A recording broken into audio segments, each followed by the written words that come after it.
What's going on, guys? Thanks for tuning in to another episode of the Red and Gold Standard Podcast. My name is Zach Hernandez, and as always, I am joined by my co-hosts, Matt Llewellyn and Mike Andrews of Nothing But Niners. And we got a great show for you guys this afternoon, recapping the 49ers 26-8 victory versus the Cleveland Browns. I just noticed that I had the score wrong in the title on YouTube, so I will change that. First win in Cleveland since 1984. The 49ers get the job done. Before I toss it over to my guys, if you're tuning in on X, do me a solid, hit like and repost, jump in the chat. If you're tuning in on YouTube, do me a solid, hit like and subscribe, and also hop in the chat. Subscribe to both 49ers Hive and Nothing But Niners. Like I said, we got a great show planned for you guys. Now that I got that out of the way, Matt, how you doing this afternoon? Hey, I'm doing good, man. This game went a lot better than I expected it to. We were working against a lot of adverse conditions and going into the game with the wind and everything like that, but they took care of business, and, you can't be mad about winning in a place for the first time since I don't want to say, but I was alive the last time the 49ers won in Cleveland, so we'll just say that. That's right. Mike, how you doing? I'm great, man. Shout out to the '80s babies out there that were alive. Please be patient with me. I'm from the 1900s, everybody. Right. Yeah. Yo, the first time my kid said that to me, like, I wanted to hit a kid. At the same time, it was like, yeah, but duh, right? Like, which way is it? It was like, wait, Dad, you were alive in the 1900s?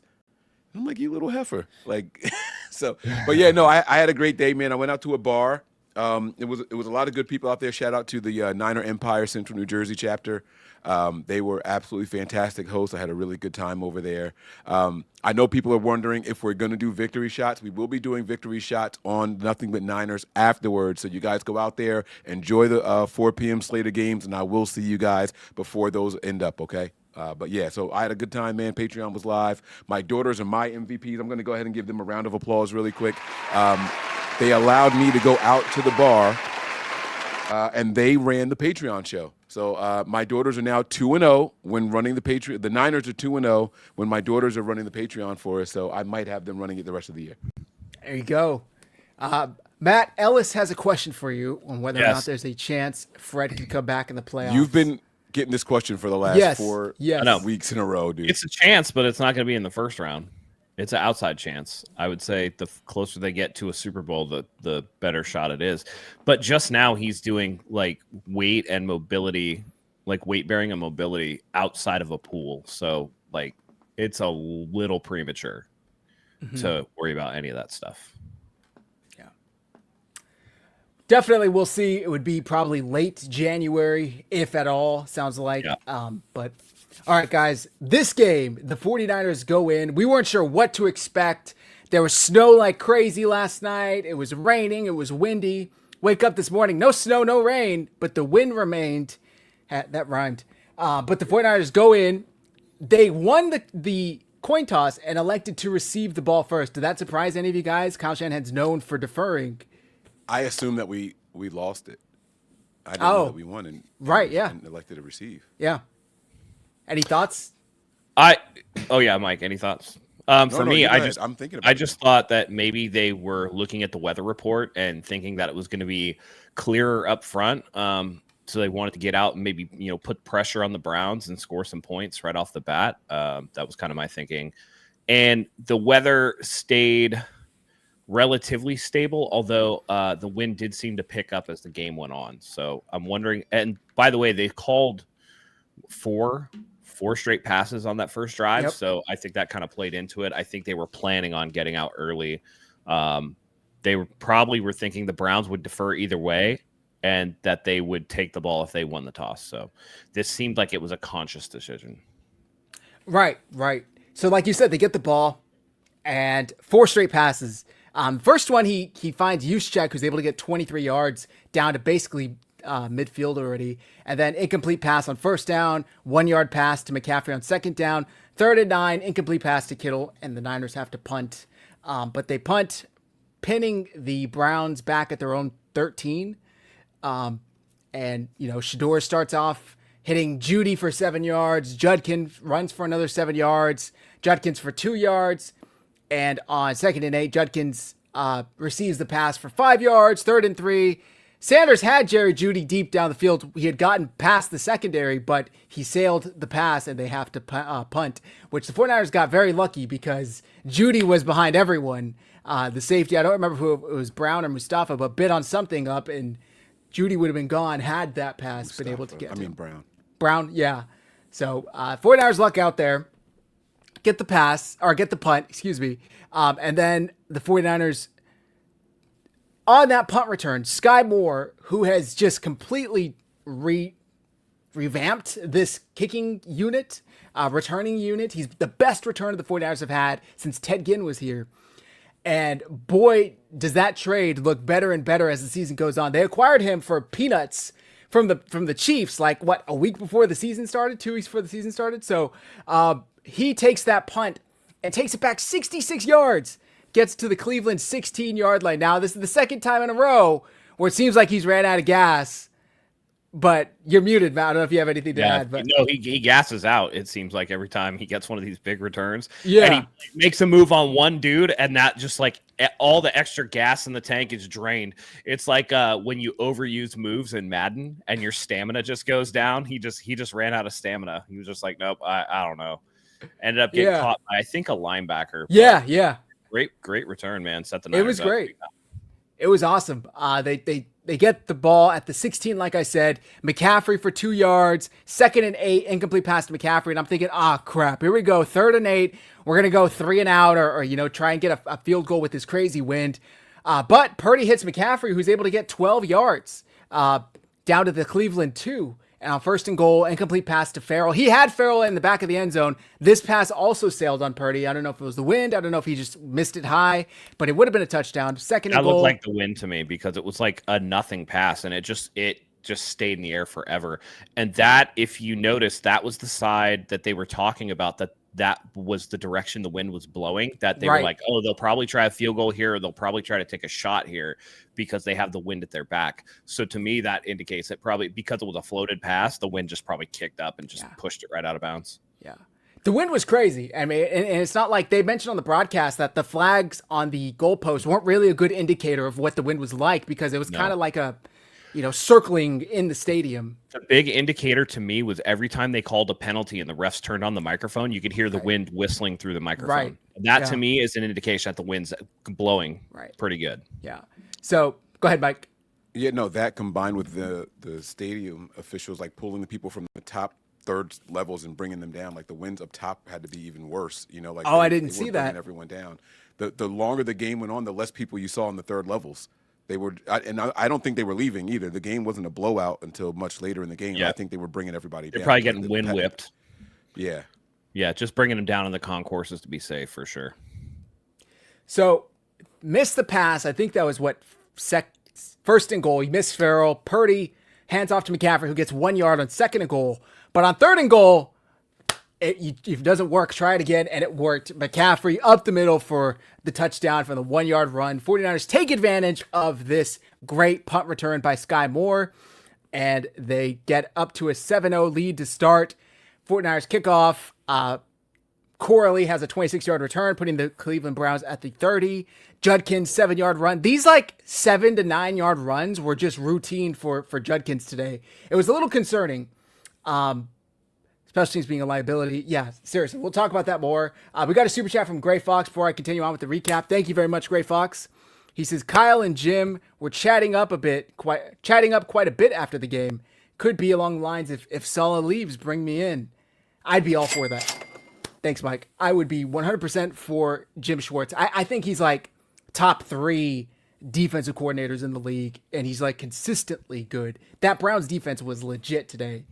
So the 49ers kick off and 7-yard run to set up 2nd and 3. Sanders hits Judkins for 13 yards down to the midfield. Sanders hits Larvadane for 10 yards. Judkins 2-yard run. And a few plays later, they're all the way down to the 49ers 22, and it's 3rd and 3, and Judkins runs, but Elliott and Farrell stop him for 2 yards, and the Browns decide to go for it at the 49ers 20-yard line on 4th and 1.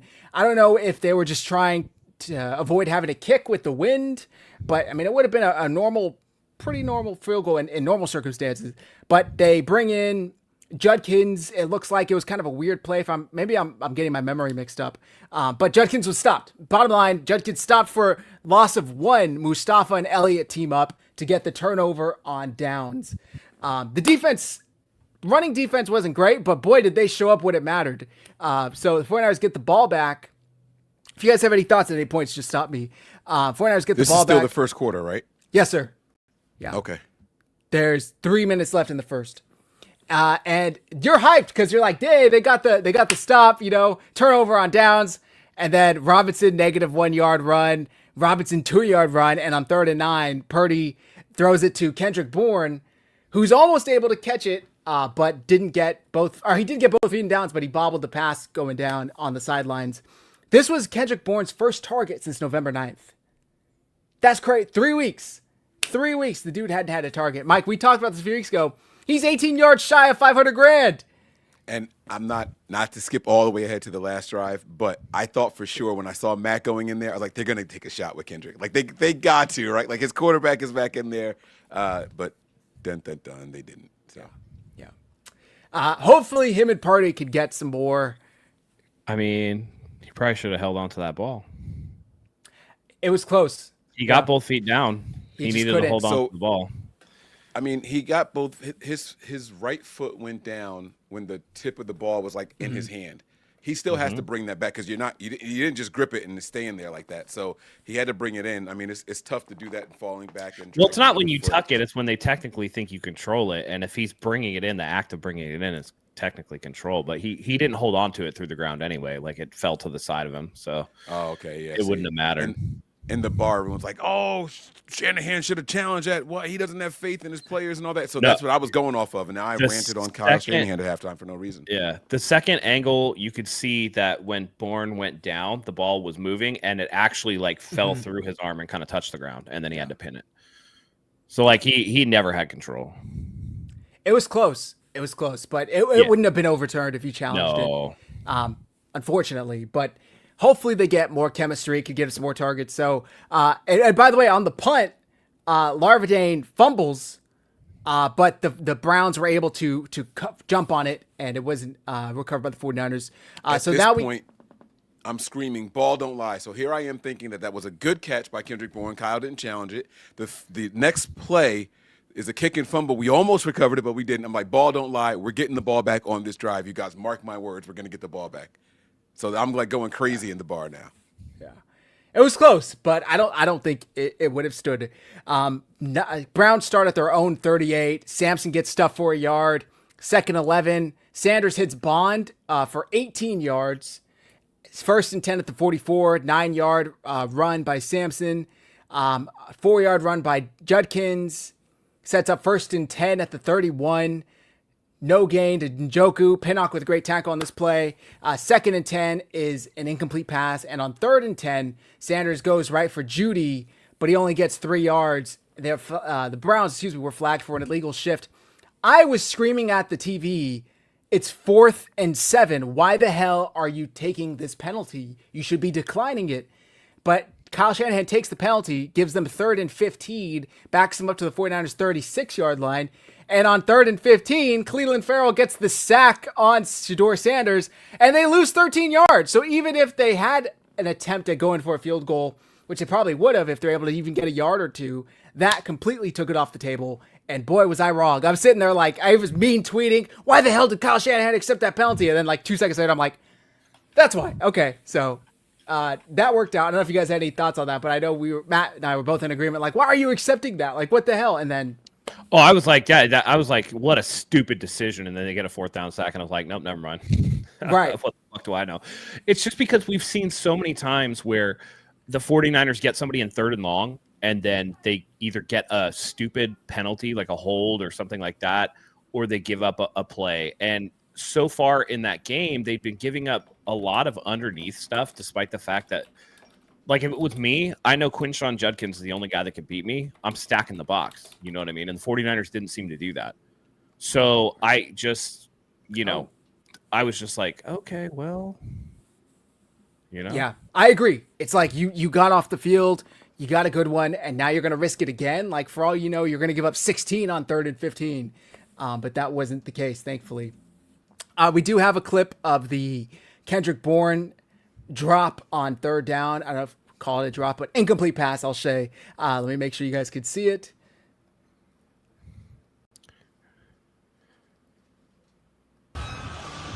Watch it again. Let's see if he's able. So like you can see It looks like the tip of the ball. Yeah, look, see how it's falling through his arm, and then it's Yeah, it pinned looks against like- his hip. That was incomplete. He It was never a had great control. effort, but like 1 foot down there, 2 feet. If he would have kept the control of the ball, they would have called that a catch. Yeah. But because it hit the ground, they're not going to challenge that. Because it kind of popped back in. See, you can see. I the don't tip think of the ball right he there. actually had control until the second foot hit the ground anyway. Yeah. When the ball's in the tip of his hands, that's right there. He doesn't have control because No, right there he's not holding the ball. No, it's in Right the there air. he's not even holding it. So Yeah. either way, it was incomplete. So Yeah. yeah, it was like I'm glad they didn't waste a challenge on that because he definitely wastes challenges quite a bit. Yeah. So there I you think- go. I So don't know. I'm Shanahan apologizing and- to Kyle. Yeah, Shanahan to me is like one of the. It's like Mike McDaniel is clearly the worst at challenging because like he's trash. And Kyle Shanahan's got to be like bottom half of the league. They don't seem to get a lot of overturns. I He's think been Mike better this season, McDaniel though. uses.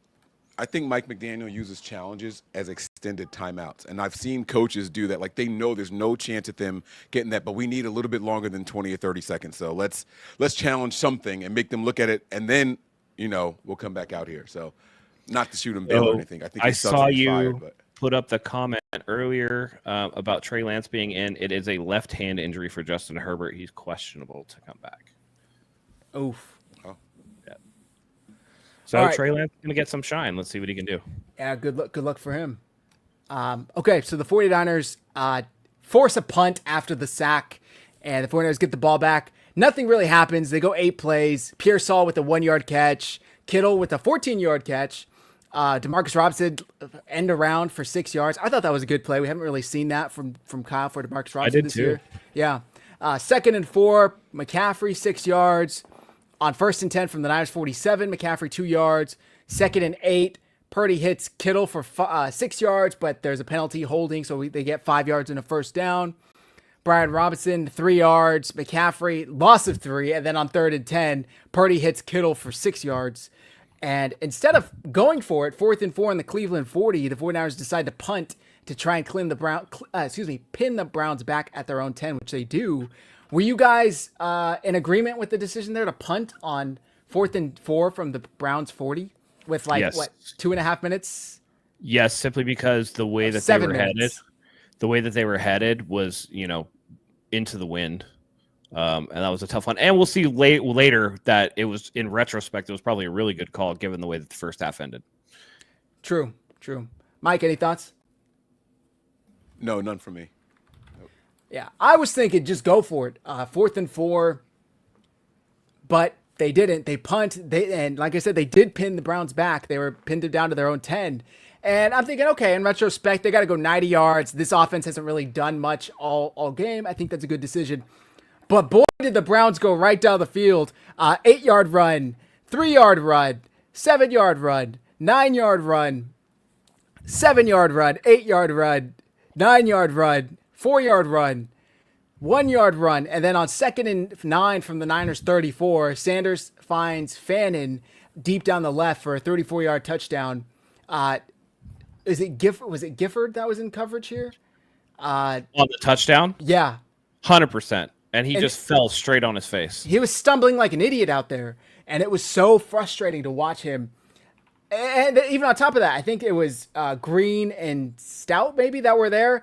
They could have easily stopped him short of the end zone, but they just kind of get carried into the end zone, and the Niners suddenly are about to be tied 7-7. But even worse, the 49ers are flagged for 12 men on the field on the extra point. So the Browns decide to go for 2 from the 1, and they do kind of a wildcat formation. Judkins takes the snap, and the Niners think they get a stop on the 2-point conversion, but they gave Judkins, he said he crossed the plane. They didn't give us a straight down the line shot. The Niners defense was celebrating like they got a stop, but they called it good. They confirmed it, so I guess it is what it is. So it's 8-7 now with like 30 seconds left. 39 seconds left in the first half. And I'm thinking, holy shit, the 49ers had basically been in control this whole first half, and they're going to go into half down 1 point. Like, what a joke. So they get the ball back with 39 seconds left, touchback on the kick, so you get it to the 35. First down, Purdy incomplete to Jennings. Campbell's all over him, by the way. No flag. Happened multiple times today. 2nd and 10, Purdy incomplete. Pass again. I think he just threw this away, and I'm thinking, holy shit. 3rd down, and we're going to take 12 seconds off the clock and have to punt. But he finds Pearsall for 13 yards to get the first down, and they call a timeout. They don't call a timeout. They run up to the line, 1st and 10 from the 48, and Purdy finds Jennings for another 12 yards. Then they call their second timeout. 1st and 10 from the 40. Purdy hits Kittle deep for 33 yards. And it was a hell of a catch by George Kittle. I mean, he's going down to the ground. He kind of catches it with one arm. The defender's all over him. The ball popped out, and I'm thinking, shit.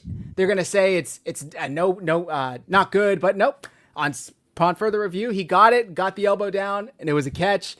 The Niners got screwed here, though, because they're immediately calling timeout, and you could see 7 seconds left on the clock. It was 7 seconds, yeah. But they didn't give it to him until 4 seconds, and they were arguing for more time. So here's the thing. The only caveat to that is only the quarterback or the head coach can call timeout. So it doesn't matter if Kittle's calling timeout, because we saw him call timeout. It's when Purdy or Shanahan calls timeout. That's a good point. Slick says, I don't know why he refuses to give Martin more snaps on defense. He's great on special teams. To be fair, he was concussed today, so maybe he would have. I think he left in the first quarter, right? First or second quarter, he was out. Yeah. He was out. Yeah. So the 49ers, instead of having at least time to do one shot to the end zone, they have to immediately bring on Matt Gay to kick the field goal. And it was a 25-yarder, and it was good. I don't think this is the one he doinked in, was it? This is the one. This is the one. Yeah, this is it. Yeah. There's 4 seconds left, and it goes up, and it looks like it's going to the middle, and then the wind just pushed it to the upright. Thankfully, it doinked off and in. So at the most oblique angle it could have too. Yes. Because it hit off the left upright and went past the right upright by the referee. So it caromed pretty good. But this is why I didn't have a problem with them punting earlier. In retrospect, you're just like, well, from 40 yards, who the hell knows where that would have went? You know what I mean? And if you're thinking from the 40, actually the kick itself would have been 50 plus. You know what I mean? I meant go for it. I don't mean kick it. I mean go for it. Okay. Well, they didn't go. I mean, 4th and 4 is kind of hard from that area. So they kind of just played the field position. You're kind of in no man's land. I agree. Yeah. Listen, when all you have to really worry about is Quinshon Judkins, because the rest of the Browns offense is hot trash. Mm-hmm. Why not? Why not put the ball in their hands? And as the Browns showed you as the game went along, Brown's going to Brown. They made a bunch of mistakes, a lot of turnovers. It was the right call in the end, for sure. Yeah. I think it would be cool if the NFL changed the rule to where it's like if you hit the upright and it goes in, it's worth 4 points. That'd be kind of cool. Maybe if you hit the upright at all, it's like 1 point. I don't know. That would be fun. I don't know about that. That everybody's trying to bank it off of that. Exactly. Upright. It would be entertaining. Okay. Anyway, they go into half up 10-8, and you're like, okay, good. And that was the best drive that the Niners had all day. Because even on their scoring drive, they had a great return that set them up in plus field position. This one, they got it at their own 35 and drove the ball down the field. Purdy with passes of 12, 13, and 33 on that drive. So he looked good. The Niners, go ahead. Quick update. Herbert's back in the game with the glove on. That's my first time hearing that drive play by play, because I was outside doing the halftime report. So it sounds like they were very concise. Like, it didn't sound like there were many mistakes. They just marched and matriculated right down the field. They did a good job. Aside from the first 2 plays that went incomplete. Right. Yeah. But so the pass downfield to Kittle, you said that Kittle was kind of falling. Was it an accurate pass? I'm putting it in the chat for you to watch. Oh, okay. Yeah, I think that direction, I think the wind played a huge part in it.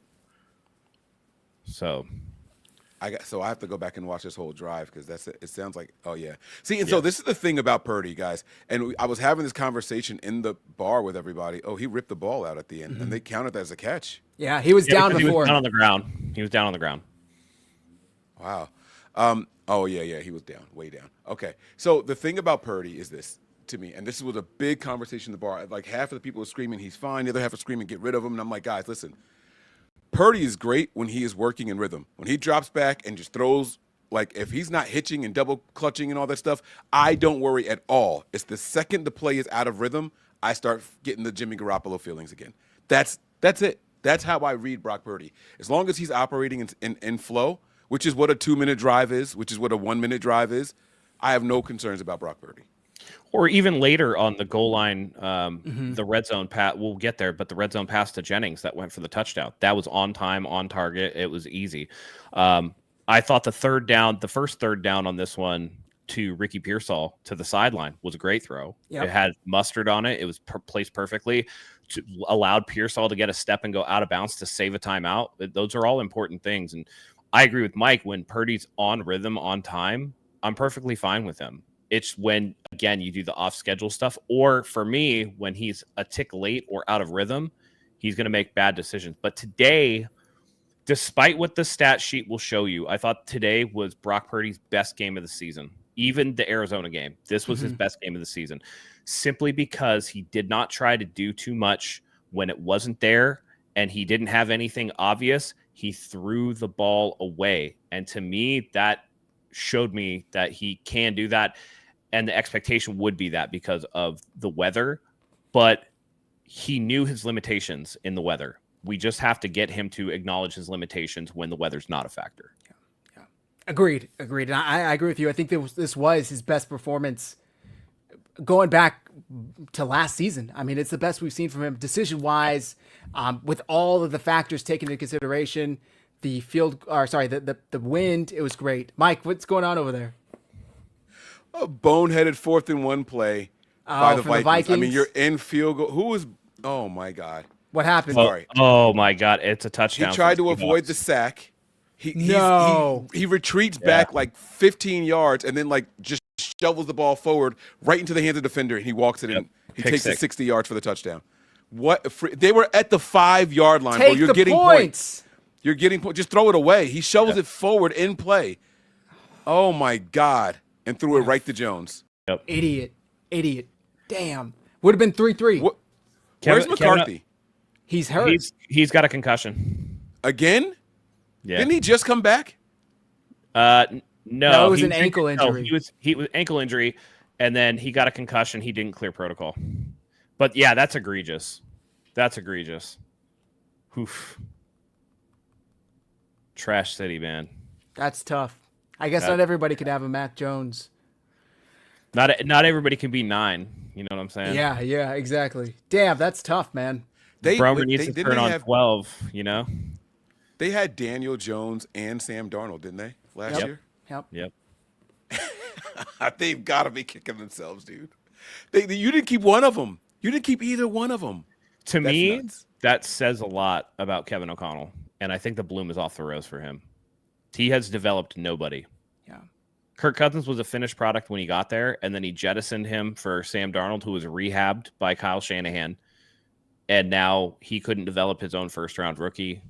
I don't know, man. That's bad. After giving him a red shirt year, too. Like, it's not even like he was thrown in there. Red shirt year, and he comes in looking like he has no fucking idea how to play quarterback. Yep. Damn, that sucks. All right, back to this game. I did not. No. I was watching it on my facial expression was crazy. Yeah, I was watching it on my phone, and it was still showing 4th and 1. So I'm like, oh, hopefully they're just gonna kick it. Okay, so the Browns. Where was I? They end up punting after. Or sorry. That we ended at halftime. The Niners up 10-8. Yep. Browns get the ball to start the third quarter, but they just go 5 plays, 14 yards, and punt. It was 3rd and 6, and Sanders was an incomplete pass to Fannin. And Sky Moore takes the punt for 1 yard. I think this is the one where it was kind of bouncing in traffic, and he just kind of caught it and fell down for a yard. But the 49ers also do nothing. They go 8 plays, 19 yards, and punt.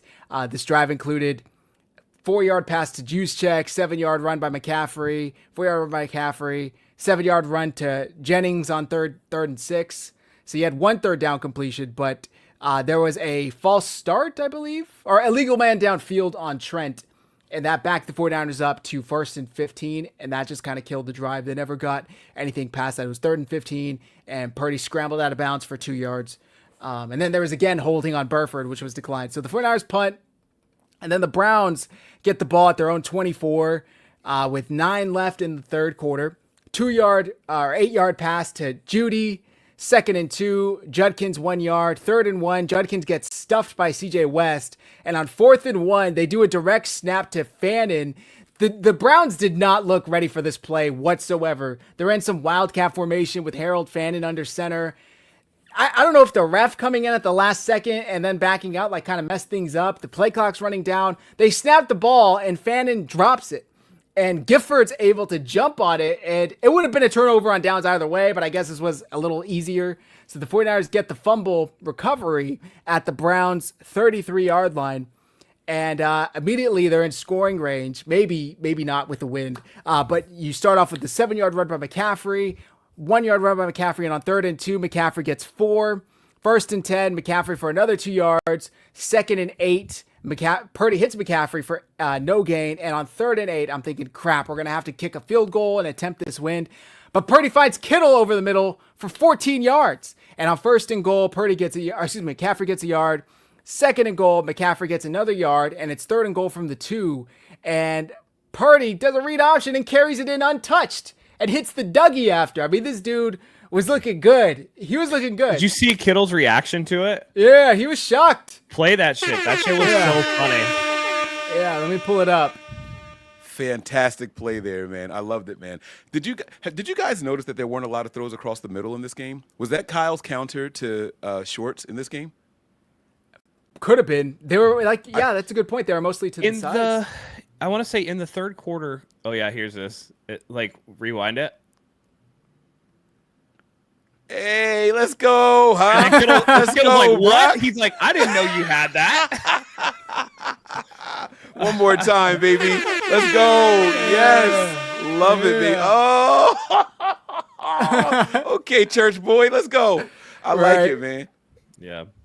Pretty funny. That's funny. I felt like as we got into the third quarter, some of those over-the-middle throws opened up, but I think it was set up by the fact that they stayed outside the numbers to begin. And so that's kind of what they have to do. You have to set up the throws that you want Brock to make, or that Brock likes and is successful at, so that you keep the defense honest. Because a lot of teams are running cover 3. They're, instead of running like bump shifts and things like that. Actually, Rich Madrid has a really good breakdown of it. He's kind of a dick on Twitter, but he breaks down stuff nicely. So, but he has a good breakdown of it, and he's correct. Teams are taking away that middle of the field, so you have to go outside the numbers to spread the defense out. And as the game went along, they were actually able to do that a little bit more.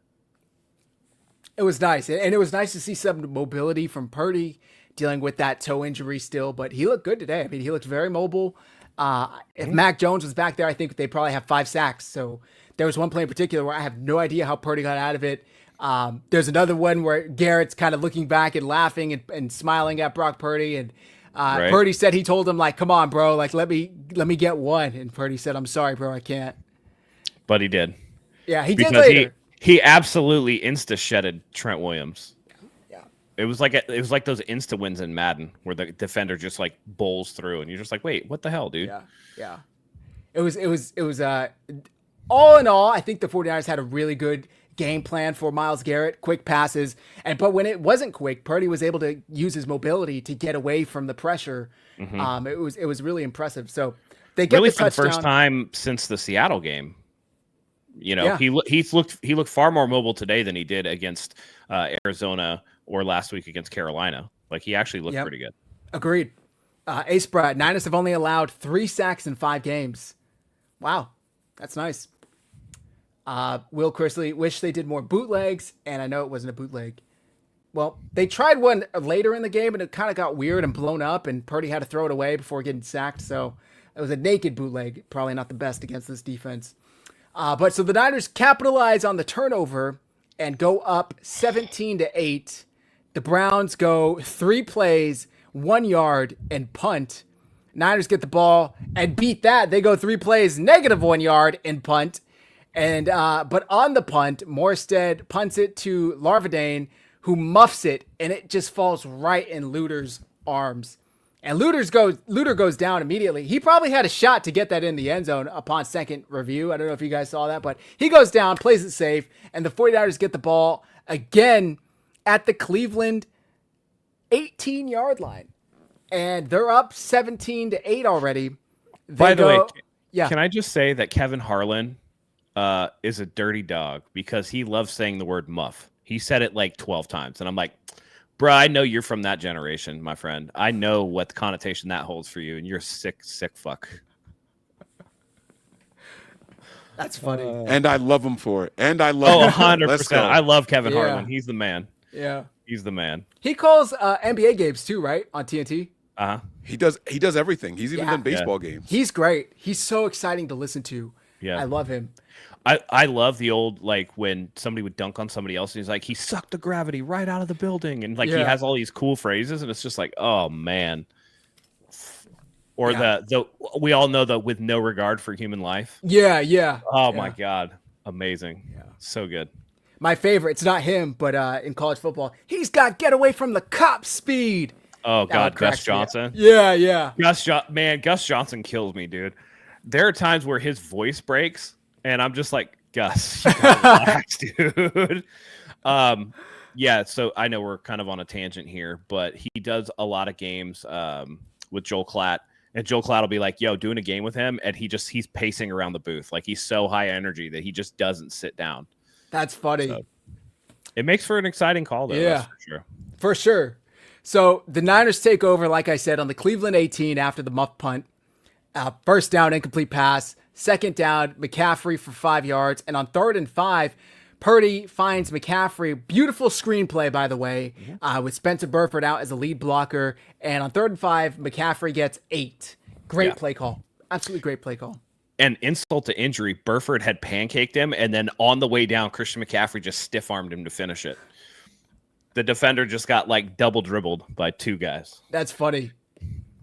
So then they pick up the first down. It's 1st and goal from the 5. McCaffrey gets stuffed for a 2-yard loss. He like hurdles Mason Graham, but Myles Garrett just catches him in the air and tackles him down. So it's a 2-yard loss.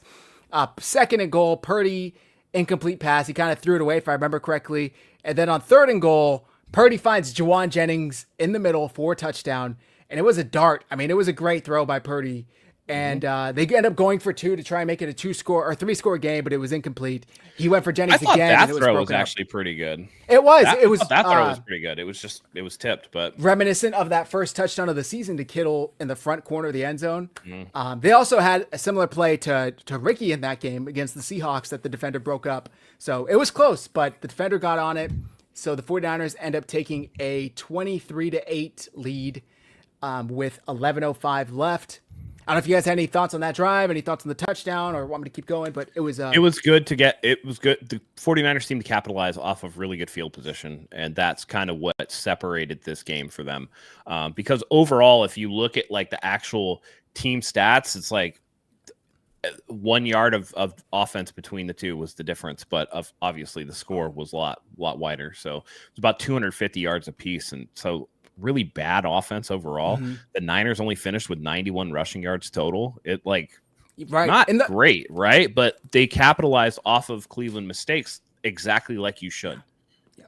First half, they had 19 yards rushing as a team. Yeah. Mike, do you have any thoughts, or you want me to? Okay. So they go up, like I said, 23-8. Browns get the ball back at their own 25-yard line. And let's see. First down, 6-yard run by Judkins. Second down, 3-yard run. And on 3rd and 1, Judkins gets 17. 1st and 10, Sanders is sacked. And he's injured on the play. And Postage is flagged for holding. Sanders has to come out. I don't know if it was an ankle injury or something like that. Dylan Gabriel comes in. Short dump off to Quinshon Judkins. And D. Winters blew it up for no gain. 2nd and 20, Sanders hits Njoku for 4 yards. 3rd and 16, Sanders incomplete to Bond. They have to punt. They go for it on 4th and 16, and Sanders is drilled for another sack by Keon White. White and Farrell were great. I saw a stat that today was the 2nd highest pressure rate Keon White has generated in his career at 28.6%. per Next Gen Stats. So he had a great game. The Browns turnover on downs, 4th and 16. They get a 10-yard loss. 49ers take over the Cleveland 42. 2-yard run, and on 3rd and 6, Trent is flagged for a false start, trying to get ready for Garrett. It seems like 3rd and 11, though. Purdy hits Jennings for 13 yards. Great 3rd down conversion. 1st and 10, a 37-yard run by McCaffrey. 2nd and 3, 9-yard run by Robinson. 1st and 10 at the 14, Robinson 1 yard. 2nd and 9, incomplete pass. And 3rd and 9, incomplete pass to Kittle. Matt Gay comes on for a 31-yard field goal and drills it. So the 49ers are now up 26-8. And again, the Browns go 9 plays, 27 yards. And on 4th and 26, Sanders scrambles and ends up just kind of taking a knee. Turnover on downs. Mac Jones comes in for mop-up duty. 5-yard run, 4-yard run. And on 3rd and 1, Jones sneaks it for a 3-yard run and then takes a knee to wrap it up. The 49ers win for the first time in Cleveland since 1984, 26-8. Box score, Purdy, 16 of 29, 168 yards, 1 touchdown, no picks, and was only sacked once. McCaffrey, 20 carries for 53 yards and 1 touchdown. Receiving, Kittle, 4 for 67, and Juwan, 4 for 39, and the score. The 49ers recovered a fumble today, or 2 fumbles, sorry, Gifford and Luter, and they had 3 sacks. Farrell had 2, and White had 1. So, overall, solid outing, all things considered. Really, really solid outing. Don't look now, but the 49ers have now won 3 games in a row for the first time since the beginning of the year. Remember, the knock was, they can't win back-to-back games. Well, they did that last week, and now they just won their 3rd in a row, and they get their bye week next week. So they get a little healthier. I think Kyle Shanahan said yesterday or Friday that Yetur Gross-Matos has a chance to come back after the bye. We'll see there. We'll see where BA's at. What are you guys' thoughts on this game just overall? Matt? Or Mike? I think that this was a really good game for the Niners when it's all said and done. And what people have to realize that this was the number 2 defense in the entire NFL. I mean, this team is just as good as that Houston Texans defense. In fact, this defense, I might even go on a limb and say that they're better. I think the Texans just have better offense, so it gives their defense more time to rest. This Browns defense just lives on the field every game. I can only imagine what their time of possession. Their time of possession has to be like their opponents have the ball for almost 40 minutes every game, it feels like. Now, this game wasn't that so much because they were able to sustain some drives and all that stuff, but they still couldn't capitalize and get points on it. You know, I mean, they finished the game after that 1 touchdown and the 2-point conversion, and that was it all game long. So I just, it's a good defense going to waste. But again, that goes back to, Jim Schwartz and what he brings to the NFL as far as a defensive coach, defensive coordinator. So this was a great game for the Niners. I mean, I don't know that we're going to play another defense this good for the rest of the season. And to see us go out there and do that on the road in these windy conditions, it's an arrow up for the Niners. We're definitely going in the right direction as we go into the bye week. We get some rest. And NFL, watch out, man, especially the NFC. You guys got to watch out, man. If when we get to the dance, I think we immediately become the most dangerous team in the NFC. Not that we're a great offense or a great defense. No one's going to want to play this team because we're just too feisty. We're talking about the test of depth and everything. Everybody out there is stepping up and making plays when needed. We're just watch out, NFL. That's all I'm saying. Yeah. Matt? Yeah, listen, this game went better than I thought. And, that's a credit to the game plan that they had, the fact that they played within themselves. I think it's massive that Brock Purdy limited his mistakes and understood what the game called for and just executed that. The fact that they come out with energy every single week, I think that's a testament to Robert Saleh. And while I don't think that Shanahan necessarily figured out Jim Schwartz in totality, I think the fact that they were 3 for 5 in the red zone is a very big thing for them.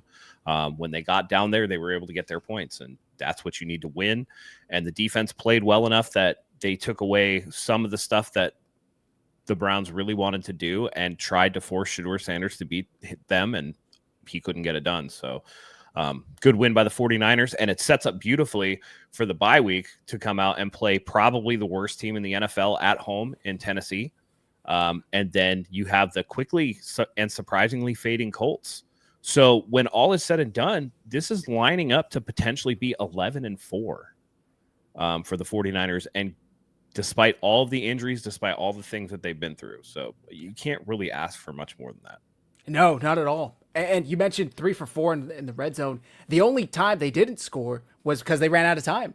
That first half throw to George Kittle, where they were given only 4 seconds out of 7, maybe they get a shot to the end zone that goes in, and they're 4 for 4 in the red zone. They were also 11 for 17 on third down today. They were really good on third down.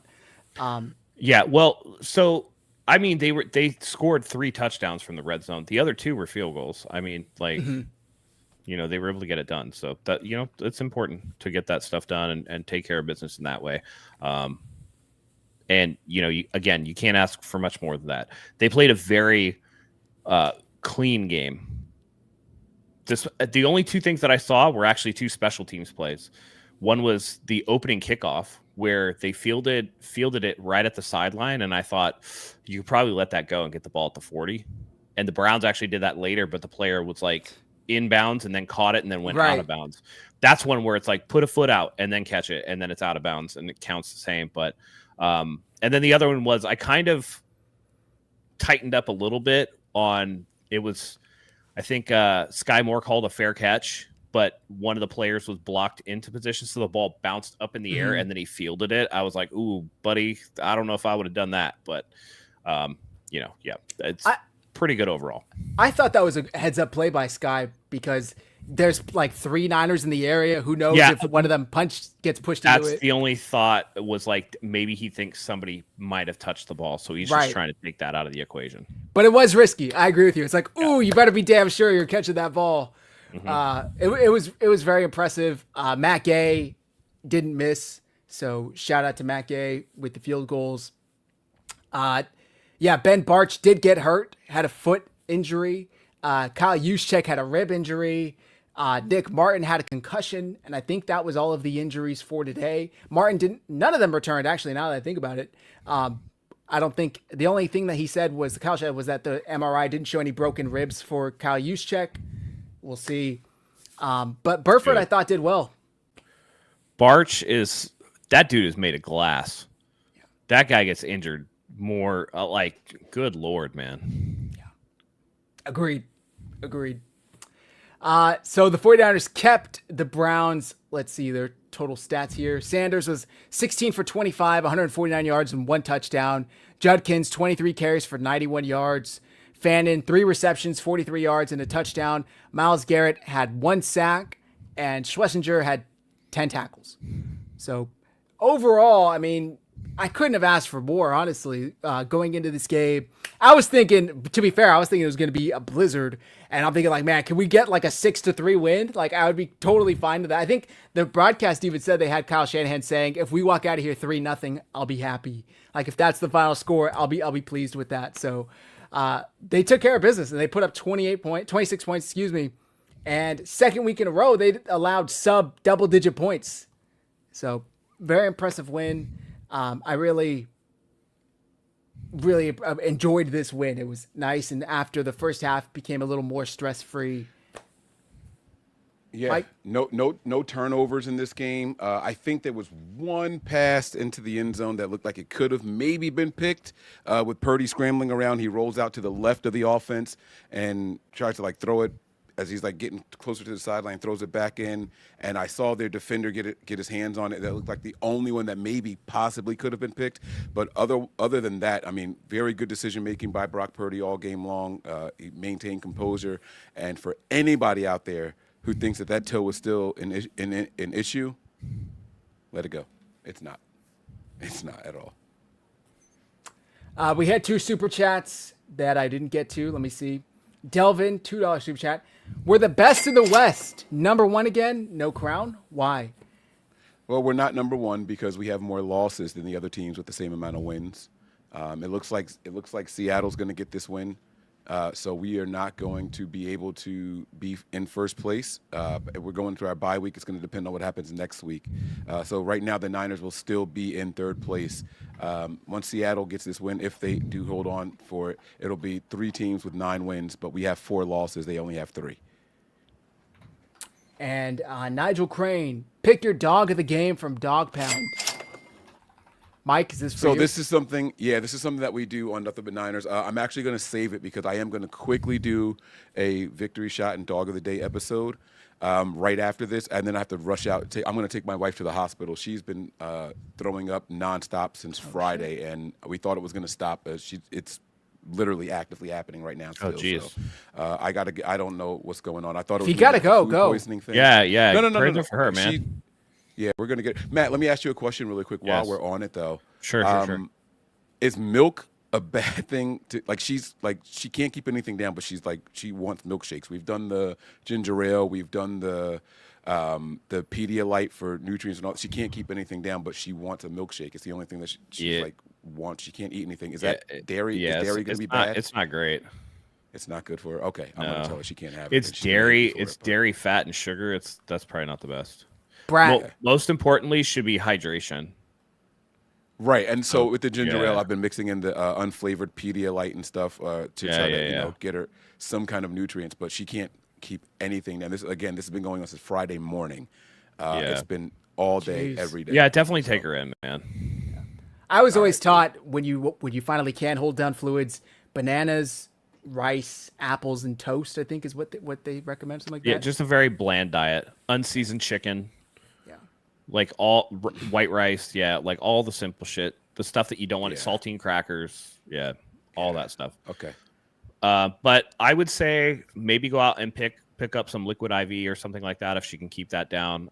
She needs to, water is very important, of course, but also vomiting, you're going to lose a lot of electrolytes. You're going to lose a lot of potassium, a lot of sodium, and therefore you don't want to overhydrate with water. That can also create issues as well. Okay. So, we'll try and wrap up here soon. I wanted to play this clip for you guys. This is Browns defensive tackle Shelby Harris. There were multiple reporters talking about how Juwan was kind of jawing back and forth with the Cleveland Browns players. So this is what Shelby Harris thinks of Juwan. He's a hoe, and I want that known. Like, I see why he got punched in the nuts, because he says some things that you should not say to another man ever. But I don't respect it because you say that, then run behind your O-line. That's some real soft shit, and I want that known. I see exactly why they punched the nuts. I'm surprised nobody punched him in the jaw yet. He's a hoe, and I want. Someone's a little triggered there. I mean, listen, if we're being honest, he kind of does seem like a hoe. Let's be real. Let's be real. Fair. He does start a lot of shit. Yeah. Niner faithful say that's AI, right? Like I don't think so. I don't think that's a local reporter, Cameron Justice, that's reporting it. That's hilarious. I'm all for players getting underneath someone's skin during the game. I think that even friends do that if they're on the opposite sides of each other, right? But it sounds like Juwan isn't really friends with any of these people, and he's just out there mixing. I mean, he's been getting into back and forth and physical altercation since he was a rookie. His blocking prowess and all that stuff. We've seen it time in and time out. So this is the second week in a row, though, because Trayvon Morig said this too, where they were like, "Oh, what happened?" He was like, "He was just talking some crazy stuff. Like, I don't even want to get into it." And now Shelby Harris is like, "Yeah, he's saying stuff you shouldn't be saying to another man." So I don't know if he's into that Christian Wilkins type shit or what, but he's clearly doing something that's pissing people off, in a way that goes beyond football. Christian Wilkins shit was, "I'll fuck you so good" or something like that. Yeah. That's what I'm thinking. What? You know what I mean? You're not saying stuff like that and then hiding behind offensive linemen. This has got to be you're calling people out of their names, and not just "Oh, you're a bitch, play me again." It's got to be more than that. He's got to be saying something way more foul than that. It's got to be some real sucker shit. Yeah. All right. And no, see, Yusuf says these players these days are too soft. No, they've grown up playing football their whole lives. I promise you that there's not a lot of shit talk. Yeah, if somebody goes, "Hey, you're a bitch," nobody's nobody's gonna care. Right, no one cares about that. It's Yeah. got to be something significantly more than that. Out of pocket stuff. Yeah. Leslie says, "Look, he's our hoe." For now. Right. That's Hoping funny. to get more than 350 yards this season. Yeah. Whatever the fuck he has. Yeah. So Niners get the win, 26-8. Take care of business. They are 9-4 going into the bye week. The Rams lost to the Panthers today. Crazy. Imagine giving up 31 points to Bryce Young and the Panthers. Stafford also had 3 turnovers against the Panthers. Niners fans. NFL were clowning Purdy and calling for his benching last week. Matt Stafford had the same exact, outcome and lost. An even worse outcome now that I think about it. So, tough shit. One of them was a pick 6 too. Just gonna throw that out there. Okay. Listen, I can't let you do that David Lombardi shit. Oh, I'm just talking shit. I don't care about that. Because Obviously, Stafford's better. If you take, listen, yeah, I mean, if you take the Panthers game out from Brock Purdy and you take the Panthers game out from Matthew Stafford and you put their stats next to each other, like it's not even a comparison. Well, Matthew Stafford's played the whole season, so it's kind of tough to do. Well, but I mean, he's playing at an MVP level before that game. For sure. You know what I'm saying? Like Brock Purdy has before this game, so Brock Purdy has 24 picks in his last 24 games. You know what I mean? Like that's not good. So it's not just like from where, like, especially because I'm on this boat, right? Like I didn't think Purdy should have been pulled, but I think that 49, like Purdy won't make it to the end of the contract. And my thing is that Purdy, okay, Dave, see, this is the shit I'm talking about. But for me, Purdy, it's just like, it's a trend. It's becoming a trend that he will put the ball into danger. And that's the stuff that I don't like. It's not about like he should be benched or whatever. It's just that he goes from being like, what we thought maybe a top 10 quarterback to I firmly think he's within that 10 to 20 range. You know what I mean? Like he's definitely a worse player or getting worse as a player with his decision making, with his inability to recognize his limitations or whatever. You can be critical of somebody and not necessarily have to have an apples to apples comparison because everybody has bad games, right? It's just when it has become a trend over the last season plus that you have to be like, okay, what is going on? Is this just like this, or is it injury, or is it the player? And so I think that's the difference between, what Stafford did today and what Purdy did, is that Stafford has been playing well. No, for sure. It's rare that you get a literal, like, we played them and then they played them. And I saw Rams fans talking shit all week, and then their quarterback comes out and has a similar shit to that type performance and then loses. Listen, Jim Everett, the great ass. Yeah, he was in here talking all his shit, and he's in Ghost Town. He's nowhere to be found. Haven't heard from him at all. Top He's ranked so lucky defense. I don't know how to contact him. Fucking peep. Yeah. Top ranked defense got shredded by Bryce Young and Ted McMillan. Ted Rowe McMillan. I know he doesn't like Ted. Yeah. So I just think that's hilarious, and I'm going to laugh at it. Oh, for sure. Obviously, Stafford's better than Purdy, especially this season. Obviously. I was wrong. I didn't think Stafford was going to make it through the season with that back thing that he had in camp, but he's played really, really well. So, but I'm not mad that he played like dog crap today. Yeah. That just helps the Niners. Yeah. Too bad Minnesota is not going to do anything for us. Right. I was going to say, currently, Seahawks are up 13-0. Yeah. Vikings had the ball. We all heard us talk about it earlier. Could have gone up or tied at 3-3. Instead, they picked 6. So we'll see. Any final thoughts on this game, guys, before we wrap up? No. I mean, good win. They get a break at the right time. I do think that we ought to pay attention to the bye week. Mm-hmm. If they don't, after the bye week, if Brandon Ayuk doesn't have his practice window open, he's not coming back this season. He'll never play another down for the 49ers. I'm just telling you that right now. Yeah. That's going to be very, very important to see. And expect against the Titans, expect Eric Kendricks to make his 49ers debut. That's right. Because Curtis Robinson was the liability out there today. Gifford too. They're terrible in coverage. Yeah. Hopefully Martin can come back. Not that Eric Kendricks is any great shakes as a coverage guy, but at least he's a veteran out there. Right. But I do think, I think Martin will be able to come back, obviously, with 15 days, like 2 weeks plus of recovery. He should be able to come back. Yeah. Mike, any final thoughts? Just that super chat there from Delvin. I just saw pop up there. Give her a bomb. That's the second one there. Matt, man, they love the episode. They want to see more of you, and they want to see you with Tony, which is very, very interesting. Tony is an X's and O's guy, so it'll be a lot of fun to see how you guys feel about things. Listen, I'm for it. If Matt's for it, I will reach out to Tony and see. Why does he feel different about Brock Purdy? I feel like that's kind of. No, I mean, even after the 3 interception game, I was talking with Tony. He was like, "Yeah, I just don't know anymore." So it's not. I don't. It's and listen, this. And I love thing, Tony. right? I've known Tony for forever. You know, when we were all in the same group. So yeah, I know Tony. I think it's okay to watch Brock Purdy throw 3 interceptions in the first half, almost throw 2 more in the second half, and say he should have been benched. He should have been benched, right? And we get the win, right? People were saying that after the win, so it's not like we lost and it was like emotions. It was like, listen, maybe he's not ready, or maybe he's, he needs more time. I'm okay with that kind of mindset, and then it's okay to watch him in this game and say, hey, he was still making the right decisions last game with those interceptions. He was just a beat late. Today he stayed in the confines of the system, right? It's okay to have those emotions go up and down. That's what football is. You're supposed to react to each individual game, and then when the season's done, you step back and say, are there better options? And if not, that's your guy. So it's okay, So I don't think it's wrong to be bench him, and then this game say, see, I don't think Mac Jones would have been able to do that.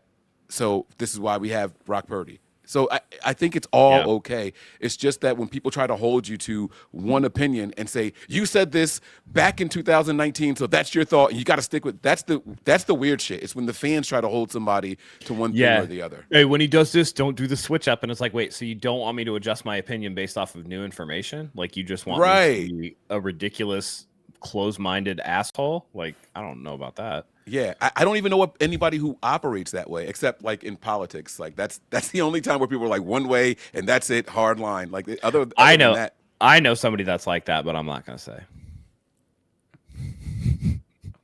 All right, we should end it there. Mike, please let the folks know where to find you. You're going to be doing a show right after this, correct? We're going to be doing the victory shot. So, guys, please head on over. If you guys are already watching here, stay here. I made a post. If you guys plan on joining, the link is already there. I made a little post with the link in there. You guys can click that link and join for the victory shots.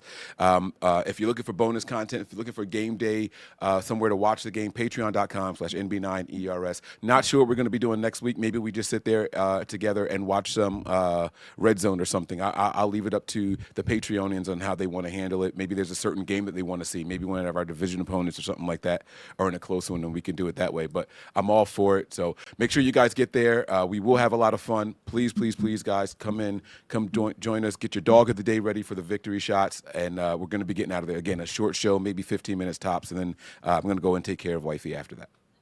Okay.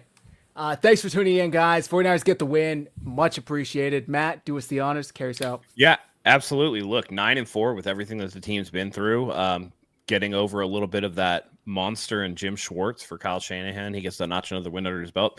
Can't ask for more than that going into a bye week. So hopefully the 49ers can get a little more healthy, get a little rest, gear up for the last 4 games of the season. 2 should be very winnable, arguably 3 if you get a nice division game against Seattle in week 18. The only one that really worries me is the Bears, but we'll get there. It's shaping up nicely for the 49ers to be able to make the playoffs. Yep. Yes. I told you guys we were going 5 out of the next 6 games. I just want to remind everybody. People were telling me I was crazy. Someone said I was a crackhead for that kind of take.